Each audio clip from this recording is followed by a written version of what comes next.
if you're going to steal the Declaration of Independence, how about just slow down and instead of just trying to convince the FBI and Homeland Security, actually present, I don't know, maybe a paper or something about why you know this guy for 2 years and why he's going to steal it.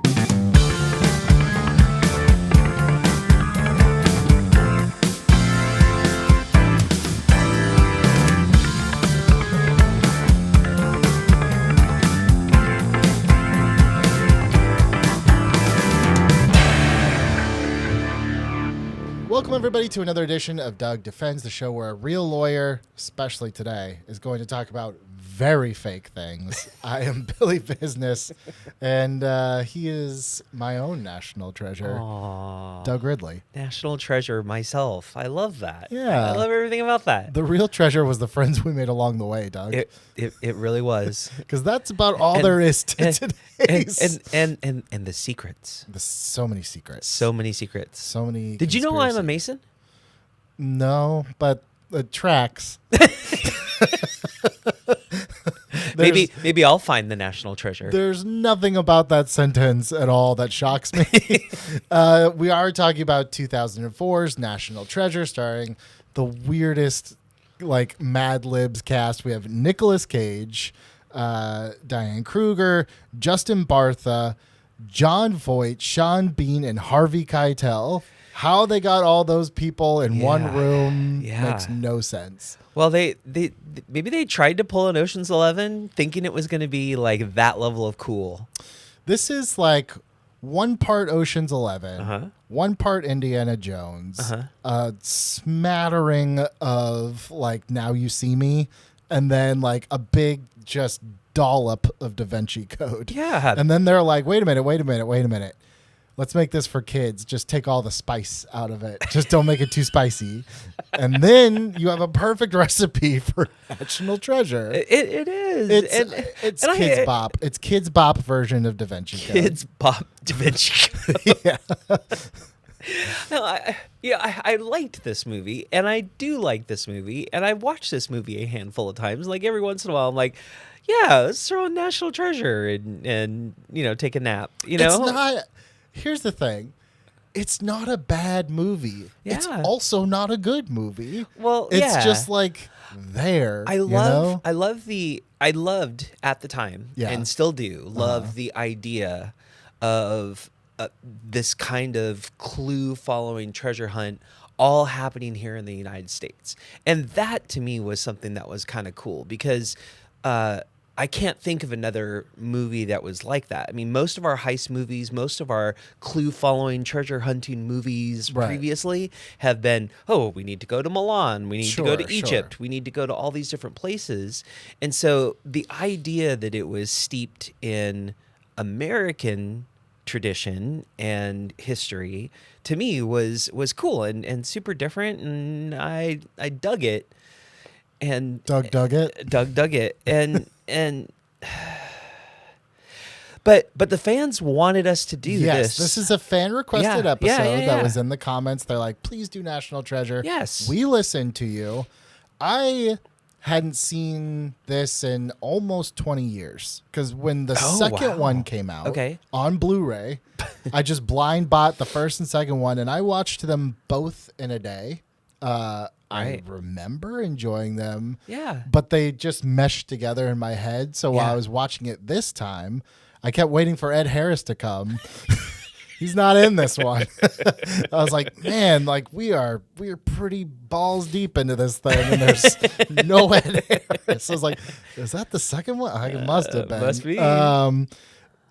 It's not bad. It is very like, what's the next evolution of Blue's Clues for older kids? It's because it's like, I told you, I was like, there's really not a B story to this. Like most movies, you have your main A story, and there's a little bit of a B story. I guess you could say it's his relationship with his dad, but not really. It's mostly like clue, next set piece. Clue, next set piece. Yeah. And that's it. We are literally just looking for a treasure. Well, and the way that he figures out the clues is exactly like Da Vinci Code. Yes. And especially if you read any of the Dan Brown books for that entire series, that's one of the things that's really interesting is watching him figure out the clues. Yeah, they also kind of continued this with the Disney Plus series, but Nicolas Cage isn't in that one. Honestly, I don't know why Nicolas Cage is in this one. If you watch this movie, like if you're like, I want some crazy Cage, it's not this one. No, definitely not. No, I mean, they could have replaced him with literally any actor that is walking around that can speak. Right. I mean, in 2004, like, you could have thrown Matthew Fox from Lost into that role, and it would have been exactly this. Like, he's very not Nicolas Cage, which I'm just like, why would you spend the money for Nicolas Cage if he's not going to be really crazy? But maybe that's him acting because it's not crazy Nicolas Cage. It also makes me wonder, like, when did our public perception of like crazy Nicolas Cage start? Because I'm like, would I have said this in 2004? Like, he's not crazy enough. Yeah. I don't know. When did Wicker Man come out? That's when I was like, this guy's kind of weird. Not the bees. Yeah. Yeah. This is a movie. It does exist. And there are crimes. There are crimes. Yes. There's big ridiculous crimes. Ridiculous crimes. The motives in this movie are kind of crazy. Yeah. And there's a lot of history, which I'm not gonna lie to you, I have no idea how much of this is like, kind of rooted in fact, and no, not like Titanic, where I feel like you and I had a good sense of like historians debate this. I'm like, I don't know. I'm guessing historians didn't watch this. I am going to assume that every bit of history that was depicted in National Treasure is accurate. 100%. 100% accurate. Well, all of it. Doug. All of it. Including the treasure room. That's why I'm still waiting for access to the treasure room. The big treasure room that you might accidentally set on fire. Right. It's like everything is this close to open flame. Let's do this. The staircase is so old that it falls, but we're going to ignite the entire treasure room. You know what always makes me laugh with treasure rooms, by the way? This happens in like Indiana Jones too. They go through so many labyrinths of things, and then they just pop out of like the wall of some very easy place. I'm like, bet you wish you went the other way, don't you? Bet you wish you would have just knocked on the wall and you would have been right there. If there was only a clue that led you to the shortcut rather than the snake room. Well, Doug, we are not treasure room architect show.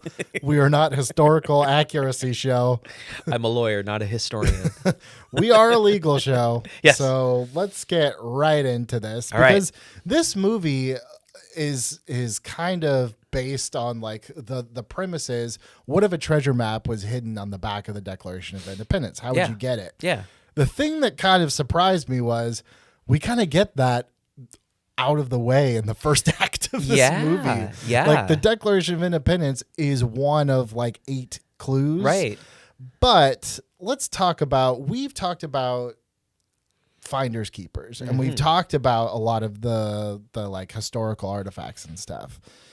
Now, if you could prove that there was some sort of secret information on the back of the Declaration, I don't know how you would. Right. But if you could.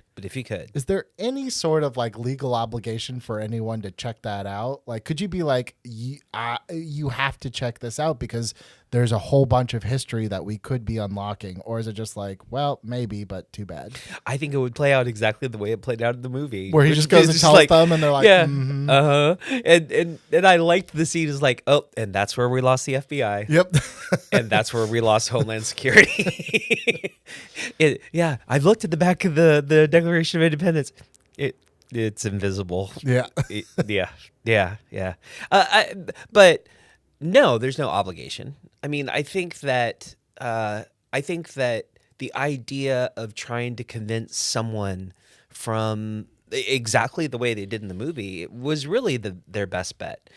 I think that their best chance would be to speak to someone in the archives and explain, and rather than just being silly and dorky like the two of them are, Right. you know, if Ben could have sat down and actually laid out the case, like, look, this is what's going on, this is what's happening here, this is the clue, this is what's here, let's at least check it out, rather than, you know, the Cliff's Notes version, which was ridiculous and it sounded ridiculous. Okay, what about the other side of the coin? Yeah. He tells them straight up, and it's referenced multiple times, like, I told you someone else is going to try to steal this thing. And in fact, Harvey Keitel kind of rolls his eyes when the guy's like, oh, oops, they told us this was going to happen.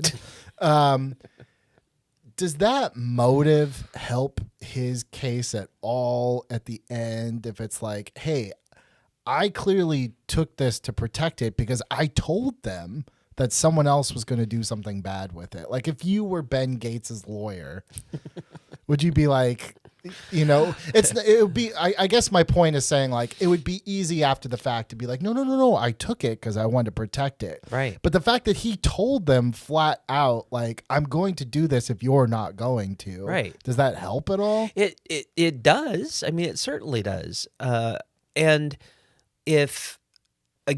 I think if he would have just slowed down and explained every bit of the step, because as the audience, we understand it, right? And we've talked about this before. If the evidence in the case is everything that we see on film, it makes, I mean, it's all a reach, but it makes sense. I mean, he's not just, you know, aliens told me that somebody was going to steal the Declaration of Independence, yeah. or the voices in my head told me, you know, I mean, he can actually track it out. And what probably should have happened if he had slowed down and explained it is they could have tripled the amount of guards and tripled the amount. And when he figures out that they're going to take it down to the the preservation room, quadruple the guards down in the preservation room, because more guards, more security would have stopped Ian from stealing it. And if they had just taken that a little bit more seriously, but also I don't blame the FBI so much. I blame Ben for not being a good communicator and explaining what the deal is. I hesitate to call it a plot hole because I don't think you would have a movie. Right. You know, a lot of times people are like, oh, it's a plot hole when this character did this thing. I'm like, no, characters have to make choices that are dramatic. Right.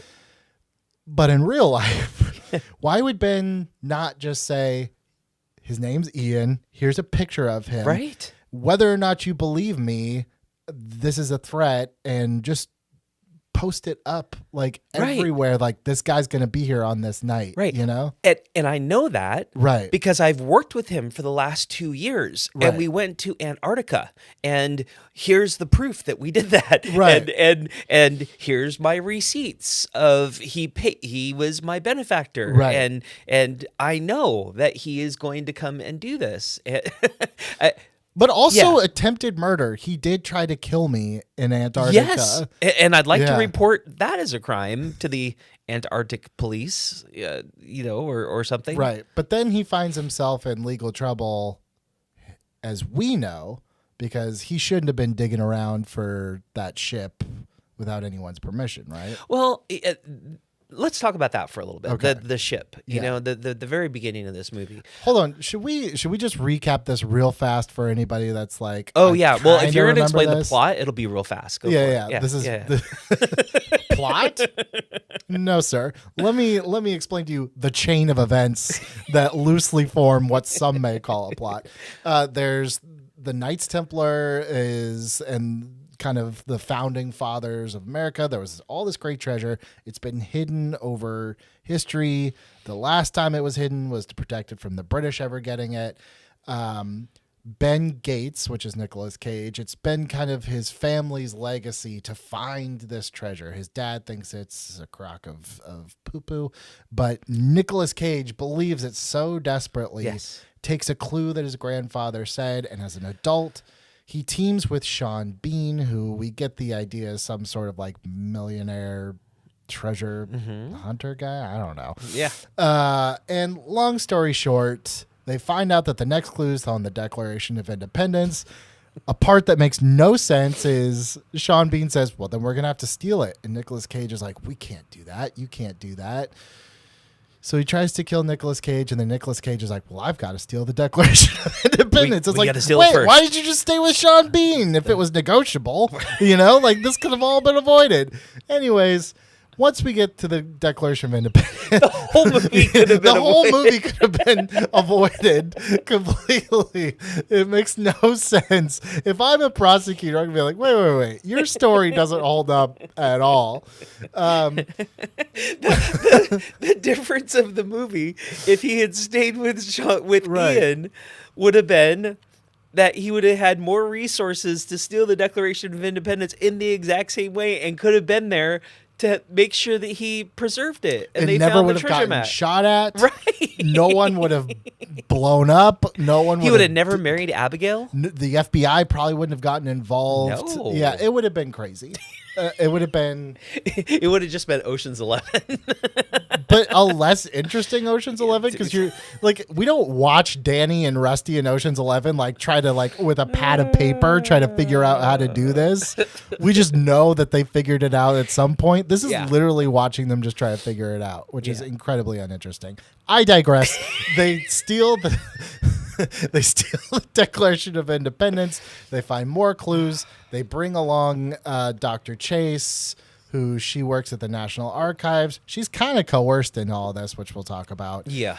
Honestly, the movie from this point on just goes, here's a clue, go to the next place, and Ian's there. Here's a new clue, go to the next place, Ian's there. Somehow we just get to the end finally. Yeah. They send Ian off on a fake wild goose chase.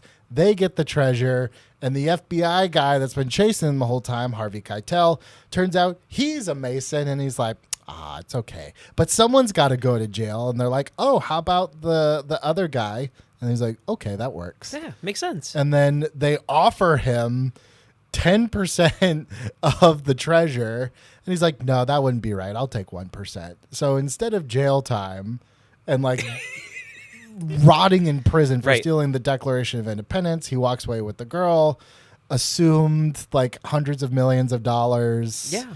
And Sean Bean is just like, you got me. Like, he's not gonna like be like, what? He's just like, you pesky little scamp. You got me. And that was National Treasure. It was. Yeah. That was a pretty good recap. The problem was we figured out within the first 10 minutes that this movie shouldn't exist because if he's able to switch out, the whole hero's journey starts with him being like, we cannot steal the Declaration of Independence. No, it's wrong. And I'm gonna put my foot down on this. And can we talk about the flare and them blowing up the boat just for a second? Because there's a lot of flares in this movie, by the way. And a lot of blowing up boats. Because it's rated PG, they don't do a lot of bullets. Right. But they're like flares. Now that we can do. Right. So they're in so the clue that his family has been searching for generations and nobody figured out until him was the secret lies with Charlotte. And so they have no idea if the focus is on secret or lies or Charlotte, and whether Charlotte is a woman. Turns out it's a ship. Turns out that the exact spot that Nicolas Cage pickaxes says the name Charlotte right underneath, like the first place they dig. Place that he digs, yeah. This movie doesn't have time to waste, Doug. In metal. Yeah. For some reason, because it was a metal detector. Yeah. Yeah. So they get into the boat. They did on those wooden ships back then. Right. Of course. And so they get into the boat, and it's just full of gunpowder and cannons. And they're spilling gunpowder all over everything. And so to stop Ian, Ben lights a flare. Yeah. Now I'm gonna blow us all up if you kill me. I'm gonna drop this. And at that point, they weren't threatening to kill him. They were threatening to shoot his friend Riley. Yeah. And then for some reason he throws the flare to Sean Bean.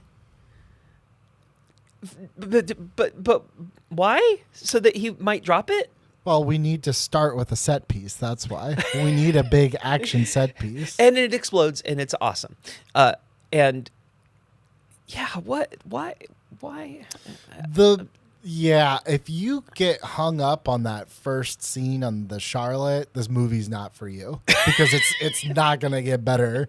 Like as soon as It's he's so good though. Like I enjoyed this movie so much, and I just got rewatching it for today. I just got stuck on. Oh my gosh! Look, what a wonderful coincidence that the first place he looks under the ice, under the snow, is the name of the ship. It's perfect. The other It's part, right there. and I know we're a legal show. We'll get to the legal stuff. Yeah. But the other part, well, actually, this might be legal because Yeah. I'm just like, I have no idea. I had to rewind it 3 times with the subtitles. I'm like, I still don't think I understand this at all. So we're at a point where the FBI has captured Ben Gates. Yes. And he basically has to work with them to get Ian. Yes. And then something happens where all of Ian's men now are listening to Dr. Chase, and she's like, I made a deal with Ian, but something with the FBI. It literally, I was like, what? I don't understand what's happening. And I think what happened Okay. was somehow she made a deal with Ian's men for Ian's men to rescue Ben from FBI custody, which is why he jumps in the water, Right. and is saved by underwater Merc guy or whatever. Sure, and, yeah. Because Aquaman. that's what you do. Yeah. We should do Aquaman. Oh my God, that'd be so much fun. Is it legal for squids to play the drums?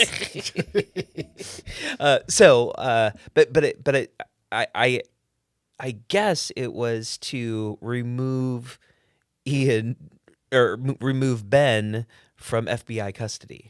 I get it, but then it's like, how is she involved? Because then he shows up to where Ian is, and Ian's like, oh, I know your girl is close by. We're going to take her. I'm like, but wait, I thought she was the one that brought... Yeah. None of this movie makes sense. It doesn't. It doesn't. It really doesn't. No. It's still fun. But I mean, as long as you just don't think as much as we are... Yeah, but then this movie is just like, let me tell you all these historical things. So it's like you can't not think about things. And then there's clues. And he works out the clues. So many clues. Yeah. By the time they get to the church, which is where the third act happens, I'm like, I don't really understand why everyone's reasoning for being here other than it's just time to wrap this up. Right. Like, we've been at this for a while now. Well, the other thing that I was thinking about too is they make a big deal about how, 6 generations of this family have been searching, right? Yeah. And Ben Gates is the one that gets the closest to it. Big wonderful scene with him and his dad in the cave, right? And this is the farthest, and you proved that all these things existed. What the hell were the other generations doing? I don't think they were very good. They were just like, Charlotte. So they went to Charlotte, North Carolina, found nothing. Not here. I walked around. I ordered some good food. They probably tried to listen to good Charlotte songs and see if there was any clues in there. Maybe. Paul is dead type stuff. Hey, I have a friend named Charlotte. Yeah. Oh, really? Does she know where the national treasure is? Well, because they talk about generations of this family that have been disgraced, which makes you think that, we could have prequel stories of other generations of Gates families trying to find the treasure and failing. Let's not do that. No. Let's definitely not do that. Let's Disney. definitely not do that. But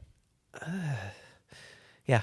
Okay. Yeah. Well, I guess my question was something about working with the FBI, but if I really narrow my question down, it was just like, what's happening in this movie right now? Yeah. Okay. But let's talk about the boat again. So I think there's some interesting legal things about the boat besides the gigantic plot holes and the fact that they blew it up. Okay. So we talk a lot about finders keepers. Yes. Right? A lot on this. And so this being a ship buried in ice, that unfortunately ends up being worthless. But if this is the Charlotte, that has some level of historical significance to it, I got to believe that even if it blows up, whatever that piece of metal was that had the Charlotte name engraved on it must exist.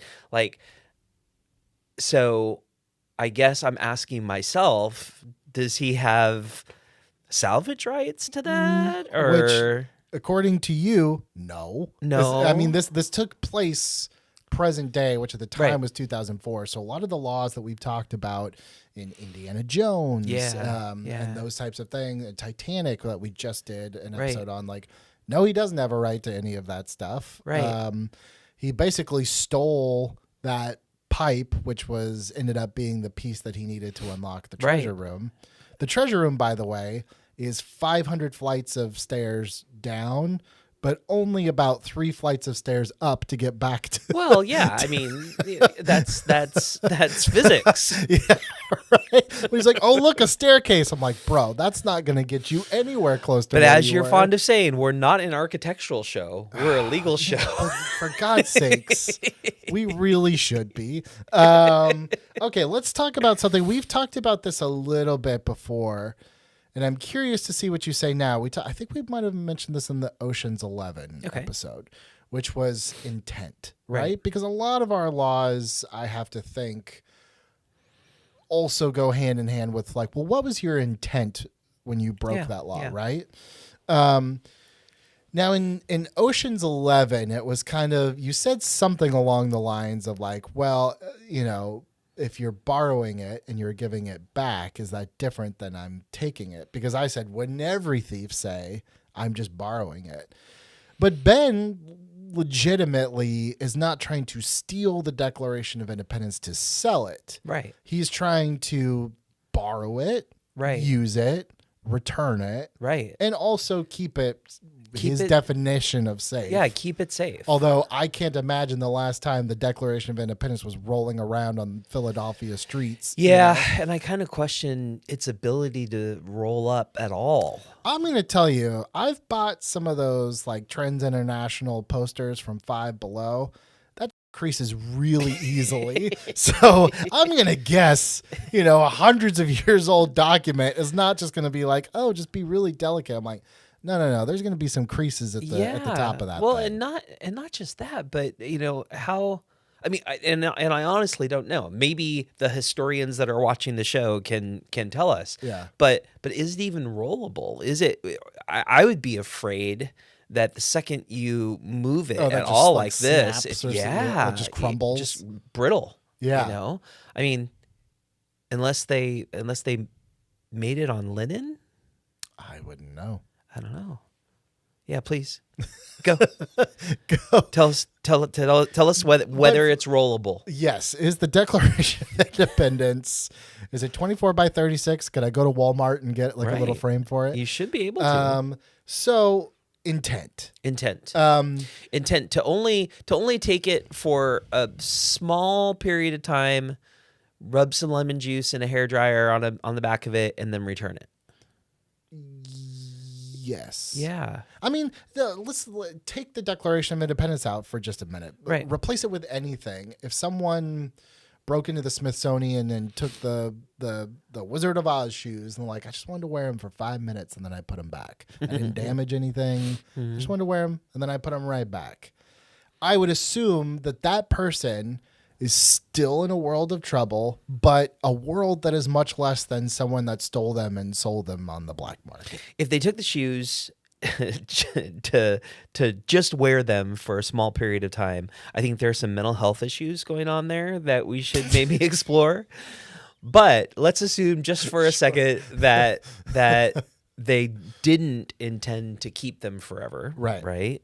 And that they intended to return them. They would still be in legal trouble for breaking in, for taking them, because the break-in aspect of it, to take something, is a crime in and of itself. Well, if it's a museum and I legally entered, I didn't break in. It just depends on the nature of the heist, right? Okay. I mean, if you just walked in to the Smithsonian and you wanted the shoes, and you just I don't know. Are they behind I don't even know that they're there, by the way. I'm just assuming. But then it's a question of how do you acquire said shoes, right? Well, that would have are you to breaking be... the glass? Then that is a crime. Are you opening a door that you shouldn't open to get into the place where the shoes are? Then that's a crime. So that aspect of the taking is still a crime, even if it's an intent not to permanently deprive, but an intent to borrow. So, it would be different if I saw the shoes on the sidewalk out in front of the building and was like, oh, those are the shoes. Yeah. I'm going to wear them around for the rest of the day, and then I'm going to return them back to the police department, assuming that they fit me, which they might. This is my favorite hypothetical I've ever come up with, by the way. They might fit me. But as long as I'm returning them back eventually, then that part of it, I haven't broken any laws to acquire said shoes. So I'm probably okay. Well, in Ben's case, it's a little different because, first of all, he's not invited to this party. No. He gets into restricted areas. Yeah. And then I assume it's probably a lot worse, even though he didn't do it. But having this thing shot at about 6 or 7 times is probably not going to help his case. Well, he did know that it was an inch of bulletproof glass. Would that help his case? Because I take that back. I wonder if that actually would be what his salvation would be. It's like, I told you that these people were going to steal it, and I'm trying to keep it safe. And look, if it wasn't for me... look, they shot at this thing. They don't care if this lives or dies. You know what I mean? Yeah. I think it does help his case slightly. At the end of the day, his whole defense with all of this is that he's a golly gee shucks good intentioned guy, and that's it. And also happens to be a Mason, which Harvey Keitel also happens to be a Mason. So. His good intentions win the day. In the real world, it doesn't always work that way. I mean, but I would think that a lot of his case would, if I'm defending him with my legal knowledge, right? Of course, I would say most of that's got to be building up the credibility of this guy, right? Yeah, exactly. And that's what we were talking about earlier on, just a little bit ago. The idea of just explaining better why and what's going on, and not just I'm crazy and I have this idea, but here's the historical documents, here's all of it, and to your point, and here's the proof. Look, I'm not just carrying this around with me, but go check out the bullets in the bulletproof glass that show that this guy was going to harm the Declaration. Now, we talked about the ship. Yes. Which blows up. We talked about the Declaration of Independence that gets shot at. Yeah. They also go to the Liberty Bell, which he takes a big chunk out of the wall. It seems like everywhere he goes, there's some sort of vandalism to like really historical artifacts. Yeah. I mean, again, I feel like I ask this in different ways every time, but it's like, is there a distinction from I vandalized a 7-Eleven to I vandalized the Liberty Bell? Yes. Yeah, I mean, there definitely is. But is it like in terms of value, or is it in terms of what? How do you value the Liberty Bell? Right, it's priceless. Right. So, or the Declaration, yeah. Right. And again, priceless. Right. So, that is the highest level of theft from a value perspective. And then there's also a lot of trespassing on federal property and which is worse than trespassing at 7-Eleven. Okay. Yeah. And then on top of all that, you've got just the nature of the importance of the document. And while there's not a specific code section on taking the Declaration of Independence, a judge is going to care more about that than probably than taking Dorothy's shoes. I would hope so. I would hope so too. I would hope so. But one thing I did notice though about like the Liberty Bell, right? I mean, he takes out the brick, he takes out the glasses. I think he puts the brick back in. He does. So I would argue that no crime on that part of it, because that to me would be like finding the shoes on the sidewalk. Sure. It's You look, just dig into it. Here's a brick. Here's the glasses. Put it back in. Yeah, but there's no mortar around it. Well, you could go back later. Have Riley go back and just Yeah, then it's going to end up looking like, remember that woman who they hired to restore that painting? Yes. Yeah, that's what's going to happen to that building. Yeah. Or when they tried to fix the Liberty Bell and it cracked even more. But yeah. Let's talk about Riley for a second, because just from watching it, I mean, classic heist computer hacker stereotype or archetype, I should say, character. I mean, you're going to nail him for conspiracy. You're probably going to nail him for some sort of cyber crimes, right? Yeah. I'm assuming that hacking into the video feed at the Mirage, like Livingston and Ocean's 11, is quite different than hacking into like the National Archives. Yeah, just a bit. Yeah. So all that being said, if you're prosecuting all of this craziness, is your first move to just flip that guy? Oh yeah. Okay. Flip him and use him to testify against Ben. But again, that assumes that it's tough because they're so forgiven at the end because they did good for the greater good. Crazy forgiven, right? Crazy forgiven. Yeah. like unexplainably forgiven. Of all the movies that we've done, this is episode 28, I think. Yeah. Was that like legally maybe the most insane thing we've seen so far? Yeah. To steal the Declaration of Independence, to basically, muck around all of these historical sites. Yeah. To basically be like, well, as long as you give me someone else to put in prison, right, you're good. Right. And it's because he's a Mason. Oh, and he escaped FBI custody. Oh yeah. We're gonna forget that one too. Yeah. But so Masonry, Freemasons exist today. Okay. Right. And it's a social club, service club, and they actually have like bumper stickers, license plate frames that say "To be one, ask one." Okay. So it's not. I mean, yes, it's an honor to be a Mason. Yes, it is.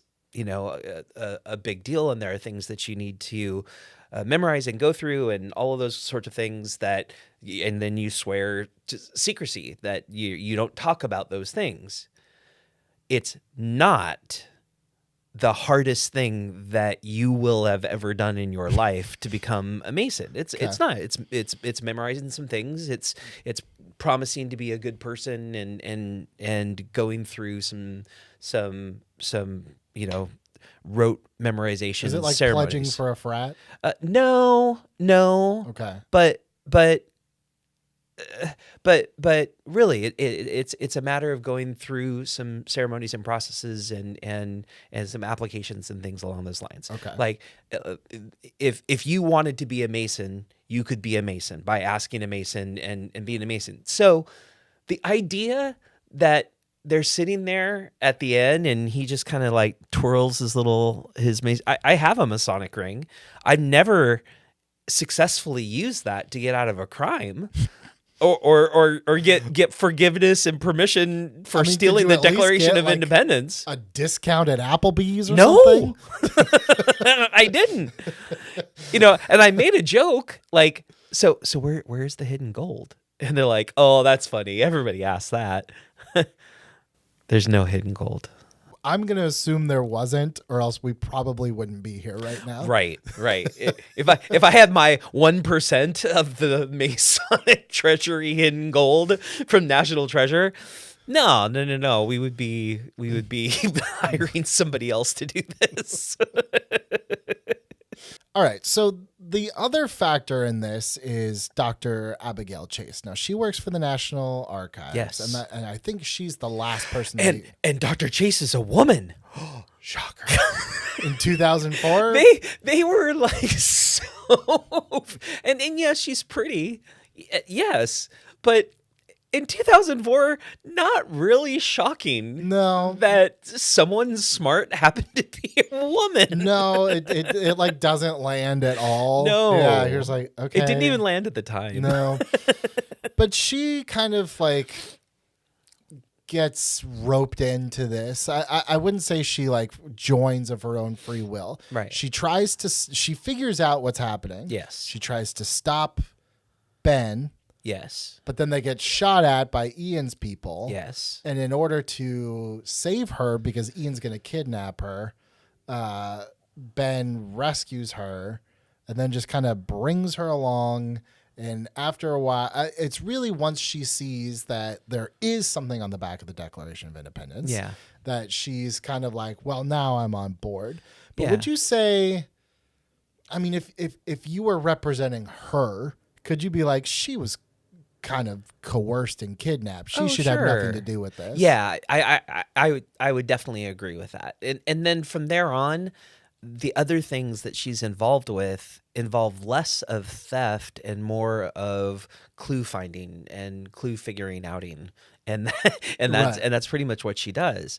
I remember her talking about wanting to stay with the Declaration, right, to make sure that it was okay, but you know, I mean, she could have left, she could have escaped, but somebody had to make sure that the Declaration was okay. I mean, I'm not even being facetious. That seems like a valid defense to me. If I'm her attorney, it's just like, yeah, she went along and did all this stuff, but at the same time, like, she was the only one at that point who was working for the best interest of this priceless thing, you know? And that was part of her profession, her career, was to be involved with the preservation of documents like that. So yeah, she's the one person that actually belonged in the middle of the story. Do you think it would make any difference? By the way, if this was real and this all went to trial, Ben was on trial, right? This would have to be like trial of the century, right? Because it would just be so bizarre. Yeah. But would it make any difference that she would probably testify like, I mean, yeah, there was all this hidden stuff on the back of it. Like, would it make a difference that, yeah, he stole it and that's a huge crime and I'm sure you can't set a precedent for that happening. But at the same time, like, there was all this stuff that we never knew was there. Yeah. It's interesting to think about, and we do this sometimes, if we rotate, you know, the lens just slightly. So imagine for a second that they hadn't found the very last clue into the very last room. Okay. Right? Right. You know, they hadn't found the little boat. Right. You know, they're key. just in the empty. Right. They're in there and they're like, you know what? That's it. And so it credits. So which would have been all anyway. You know, so if we pause it right there and look at everything that he had done up to that point. So he's stolen the Declaration of Independence and they're going to, you know, okay, we're done now. We didn't find anything else, but we did find some interesting historical things. Right. And we're giving them all back. So he's still on trial for breaking into the archives, breaking into the room, you know, taking the Declaration. But I think, to your point, they slow down and they actually explain everything. Not in the way they explained it to the audience. Sure. But actually, you know, giving that information. Okay, no, first of all, this is a secret that happened, way back when, and we didn't know whether it was true or not true, and different generations of our family are not sure about it or not. But then we found the Charlotte, and then in the Charlotte we found a pipe, and then we actually looked at the back of the Declaration, and it did have things on it, and that's historical significance. We found this pipe. This pipe is a historical artifact. That's super cool. We found, were the glasses like Ben Franklin's? They were Ben Franklin's glasses. Yeah. Look, we found Ben Franklin's glasses, and look what they can do to the back of the Declaration of Independence. That's so cool. Like different lenses, and that's amazing. And I think at that point, that would be the pre-trial discussion that I would want to have with prosecutors. You could just throw the book at this guy, but take a look at what happened. And I think Dr. Chase would be my perfect person with credibility to explain, look, yeah, he's not just cuckoo. He actually found all of these things, and we might have a reason to continue looking for this treasure from a national perspective, and maybe then it's authorized to continue looking around for the rest of the national treasure. I would think, though, that, and I said this before, but it's like the problem with all of this, like if you and I are in a room, you're defending him and I'm prosecuting, I'm like, yeah, he got really lucky that all of this was real. We can't just let people now think that it's okay to tear apart the Statue of Liberty looking for clues for something else. Right, you know? Right. Because my crazy grandpa said that there's something at the base of the Statue of Liberty. Exactly. So I'm going to go chisel it out. No, I agree with you about that. I think he is lucky, and I do think that there would be some conversations that would happen all along that. Now, the fact that they find the treasure just ends up being, okay, now you're in the secret room with the secret deal behind the scenes, and that would be something that would never make the light of day, and they would squash it because there was so much value in what they found, and so much actual treasure. Historical artifacts that they found. We've talked about this a lot. This kind of this bus full of people. Yes, that just get disappeared. That know too many things. Uh-huh. I at the end of this movie, Ben gets to basically negotiate the terms of like, I want my family's name on this find. It gets distributed between all these different museums and everything. I think in reality, they find this $10 billion thing of treasure in history, and they say, great, here's a ticket to a bus that will take you to paradise, and we never see Ben Gates again. Maybe. Maybe. I think he gets real disappeared. But I think the difference between Ben getting put on the disappeared bus versus some of the other examples that we've used, Miles Dyson and exactly, is that we usually reserve the seats on that bus for the people that know a secret or know a thing that is just like too dangerous to move forward on. And I don't know that finding all of these artifacts is that level of, I don't know, to disappear a person. I mean, the person who figures out finds a time machine. Okay, maybe that person's getting disappeared. Oh yeah, Doc Brown's on that bus. Yeah. but not necessarily the guy that finds. God, I don't know. We don't really know what's in this room, right? I mean, all we know is like there's scrolls from like the Library of Alexandria, and like pharaoh tombs and stuff. So we know that there's like significant history.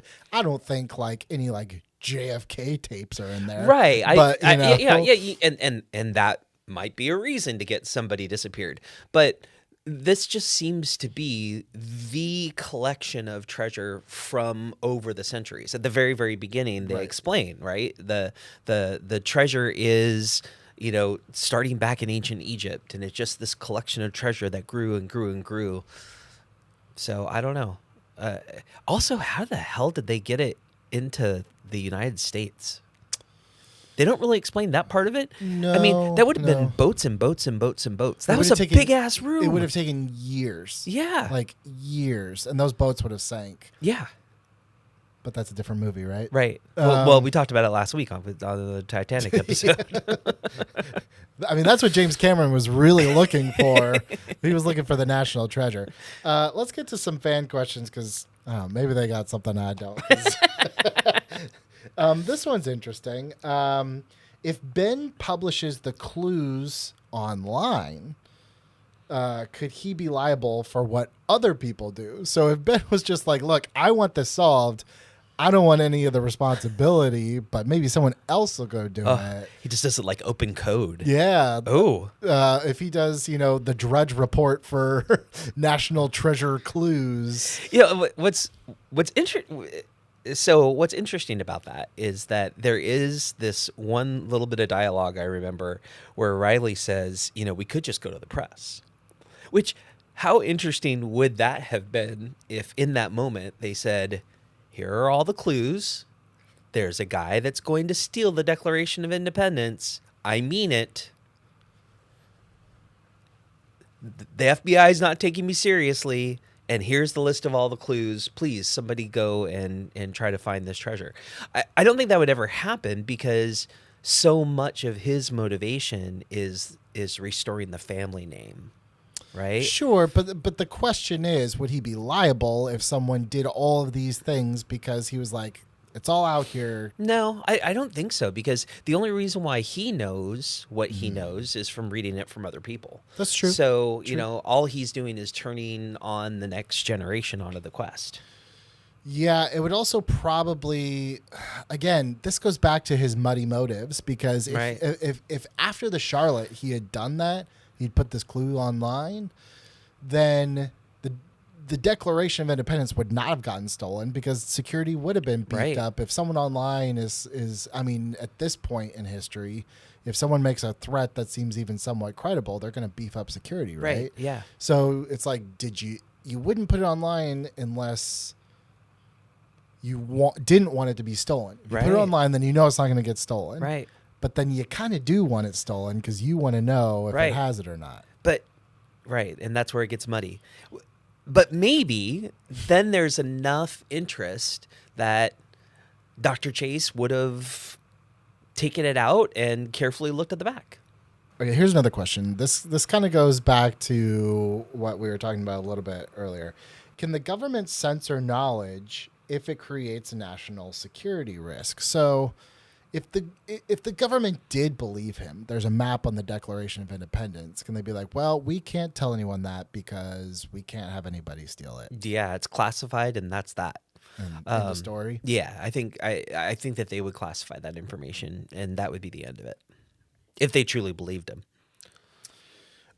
Okay, this one is, I know they're talking about the movie, but just for the sake of having something on this show, let's broaden this out to any sort of mystery. Okay. Not just a treasure hunt. Okay. Any case that maybe even you've come across.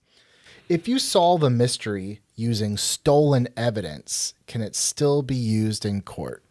If you stole a murder weapon that you found, but that's the key to solving a different case, or they can be like, well, you can't use that evidence because you stole it. It depends on whether the defense can argue successfully that the person who stole it's an agent of law enforcement in some way. So there are times where we talk about this to some extent in our vigilante justice, right? I mean, we see Spider-Man webbing up a criminal, Batman hanging somebody up, by, or on the spotlight, or, we have vigilantes that end up solving crimes. Sure. When you go to court, it's not going to be so much that I stole the pipe, right? As much as it's going to be, was I acting as law enforcement at that point? because if I stole the pipe and then handed it over to law enforcement, if I webbed up the bad guy and, taped the confession video to his chest or something, Sure, I mean, sure. I'm trying to think of something Yeah. something ridiculous like that. Then it's if I am working with law enforcement and cooperating with law enforcement, then you can attribute my bad acts to law enforcement, and the remedy for that is that the evidence gets suppressed. So, yes is the answer to the question, but it really depends. Because you do hear stories. I mean, maybe not this successfully of finding like the smoking gun, but you do hear stories all the time of like families who are not happy with the police work in like murder or missing persons, and they kind of start their own investigations, and sometimes they find things, but it's not within the scope of the official investigation, Right. So, if I break into somebody's house to find a murder weapon, it's not necessarily that they can't use that evidence as much as it is I'm also in trouble for breaking into somebody's house. Yeah, but at a certain point, if it was finding the murder weapon, I'd almost be like, fine, send me to jail for breaking and entering. Right, exactly. And if it's finding the murder weapon that killed a loved one of mine, then I'll I'll take the hit for something like that. The strangely enough, the one exception is illegal recording. And we do have people who tell us often, like, hey, I have a recording of my girlfriend saying, ha ha ha, I framed you, and all of that. We have to be really careful with that kind of evidence because recordings as evidence are illegal and can't be used in court if the other person doesn't know that they exist, unless you've got special permission from law enforcement again. So that's a super complicated way of answering the question, but there we go. There's some legal stuff. But we learned something. Today. Okay, last question here. Now this doesn't apply necessarily to this exact case study. Okay. But assume it's me instead of Benjamin Franklin. Okay. If someone dies chasing treasure because of your clues, can you be sued? Can I be sued? If I hid a treasure, yes, and I came up with all these clues and they're very elaborate, and someone dies in pursuit because one of my clues was like, walk through the fire, to get your desire. and I'm literally saying like, yeah, you got to like go into a lit furnace to get this thing. Right. And they believe you. And they believe it and they do it and they die. Can I get sued? I don't think so. No? No. I think you get a pass for that. Oh. I think the intervening factor is the stupidity of the person that followed your treasure map. I think I might have just invented the perfect crime. Maybe. Yeah. Maybe. That's how you get rid of someone is you right? set up a very elaborate treasure hunt, and then you're not on the hook if they accidentally die in pursuit. You have to walk through the lava that won't hurt you. And once you get through the lava that won't hurt you... I feel like it's not a real clue unless it rhymes. Oh, yeah. You must walk through the lava to drink the magical guava, Magical guava. All right. That's what we learned. Yeah, this episode's that's toast. What we learned. There's a scene, where they're first talking to Dr. Chase, and he's trying to present the fact that there's a treasure map on the back of the Declaration of Independence in a way that doesn't sound crazy, right? And he's like, so there's I don't remember exactly what words he uses, but yeah, then it leads to unexplained and items of important significance. Like, so it's a treasure map. Yep. I actually had a case where my client was accused of stealing grandma's gold. Okay. And she didn't, but she had hid them in Grandma's house. Did she make a treasure map? She drew us a diagram of the house and put an X where it was. That's and we amazing. actually went to the house with law enforcement. And I said, look, we want credit for this because we're the ones that are bringing in the guide to get to the property. Yeah. But it was a map to Grandma's Missing Gold. That's amazing. Yeah, we solved the case of Grandma's Missing Gold. I will say, I used to do, when I worked for TV Guide Network back in the day, I used to do a lot of overtime, so I'd be there by myself. I feel like the statute of limitations has run out on I'm this. sure. I have no idea what you're going to say, but yeah. I don't know why. I got bored. It was like 8 p.m., and I was like, I'm going to hide something in my boss's office and then hide clues all over this office so that if they ever sell this building, someone's going to find it. And I definitely did. Cannot remember what I hid in her office. Okay. I don't think it was anything of value. I think it was just like, I don't know, some sort of like Post-it note or something like, yeah, you found it. And I hid clues in all these different crevices and things, and they are definitely not in that building anymore. So I always wonder if anyone ever found my national treasure. And yes, Kristen, I'm sorry I did go into your office. I didn't touch anything else, but you just hid fake clues everywhere. Dude, yeah, I was really bored. Because at that time I was like QCing things. And that can make you go crazy. Because if you're like intently watching and you're not like looking for like, is this content good or bad? You're looking for like, is there like a little digital pop here? Or is the audio ever go out of sync? Like if you sit there and watch it for hours and hours and hours. Right. Which is what you were being Which paid is what to I was do. doing. I was in my 20s.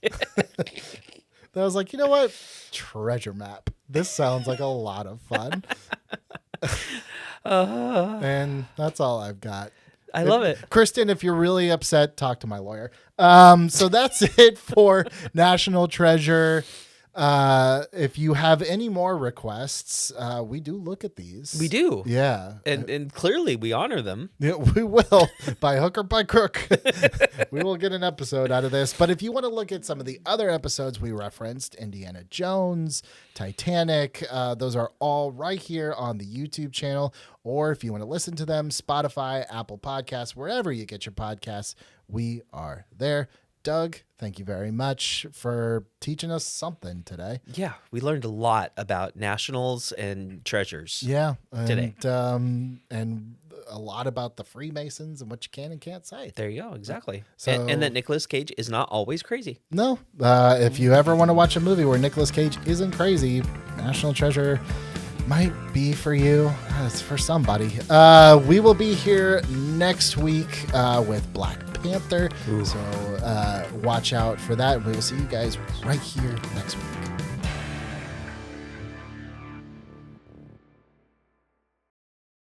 We could borrow it. Steal it? I don't think so. A few moments later. I'm gonna steal the Declaration of Independence.